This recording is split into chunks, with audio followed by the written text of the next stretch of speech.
করছি ভাগবতমের অমর পুরাণের কাহিনী। শুদ্ধ ভক্তি, জ্ঞান ও বৈরাগ্য অপেক্ষা শ্রেষ্ঠ। তার দ্বিতীয় চ্যাপ্টার। জীবনের সর্বকল্যাণপ্রদ অত্যন্ত দুর্বল মানুষ দেহ প্রকৃতির নিয়ম অনুসারে আপনা থেকেই যেন লাভ হয়ে থাকে। এই মানুষ দেহকে অত্যন্ত সুষ্ঠ রূপে যেন নির্মিত একখানি নৌকার সঙ্গে তুলনা করা যায়, যেখানে শ্রী গুরুদেব রয়েছেন কান্ডারি রূপে এবং পরমেশ্বর ভগবানের উপদেশাবলী বায়ু তাকে যেন চলতে সহায়তা করছে। এই সমস্ত সুবিধা সত্ত্বেও যে ব্যক্তি তার মানুষ জীবনকে যেন ভবসমুদ্র থেকে উত্তীর্ণ হতে উপযোগ না করে, তাকে যেন অবশ্যই আত্মঘাতী বলেই মনে করতে হবে। জাগতিক সুখের জন্য সমস্ত প্রচেষ্টার প্রতি বিরক্ত এবং যেন হতাশ হয়ে পরমার্থবাদী যেন সম্পূর্ণরূপে সংযতেন্দ্রীয় এবং অনাসক্ত হয়। পরমার্থিক অনুশীলনের মাধ্যমে তার মনকে দিব্য স্তর থেকে বিচ্যুত না হওয়ার জন্য যেন নিবিষ্টিত করা উচিত। মনকে যেন পারমার্থিক স্তরে নিবিষ্টিত করবার সময় যখনই তা আশঙ্কিত দিব্য স্তর থেকে বিপদগামী হয়, তখন বিধি বিধান অনুসারে যেন যত্ন সহকারে তাকে বসে আনা যেন উচিত। মনের কার্যকলাপের প্রকৃত লক্ষ্য থেকে যেন কখনোই ভ্রষ্ট হওয়া উচিত নয়, বরং যেন প্রাণবায়ু এবং ইন্দ্রিয়গুলিকে যেন জয় করে শতগুণ দ্বারা সুনীত এবং বুদ্ধিমত্তার উপযোগ করে মনকে নিজের নিয়ন্ত্রণে আনা উচিত। দক্ষ অশ্বারোহী দুর্দান্ত অশ্বকে বসে আনতে কিছুক্ষণের জন্য অশ্বটিকে তার যেমন ইচ্ছা চলতে দেয়, তার যেন তারপর লাগাম টেনে ধীরে ধীরে তাকে অনিষ্ঠিত পথে আনে। তদ্রূপ শ্রেষ্ঠ যোগ পদ্ধতি তাকেই বলে যারা তার যোগী এবং তার মনের গতি প্রকৃতি এবং বাসনা যত্ন সহকারে লক্ষ্য করে যেন ক্রমে তাকে পূর্ণরূপে নিয়ন্ত্রণে আনতে সক্ষম হন। যতক্ষণ না মন পারমার্থিক বিষয়ে নিশ্চলতা লাভ করছে, ততক্ষণ যেন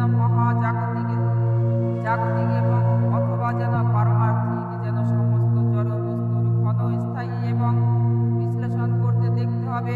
সাধারণ প্রগতিশীল কার্যের মাধ্যমে সৃষ্টির পদ্ধতি এবং যেন পশ্চাৎগামী কার্যের দ্বারা প্রলয়ের পদ্ধতি প্রতিনিয়ত যেন অনুধাবন করা উচিত। যখন কোনো ব্যক্তি এই জগতের যেন ক্ষণস্থায়ী মায়াময় স্বভাবের প্রতি শ্রদ্ধ এবং তা থেকে যেন অনাসক্ত হয় এবং তার মন যেন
সাময়িকভাবে ইন্দ্রিয় ভোগে রত আমার ভক্ত সমস্ত ইন্দ্রিয় তর্পণের ফল দুঃখদায়ক জেনে এই ধরনের ক্রিয়াকলাপের জন্য আন্তরিকভাবে যেন অনুশোচনা করে।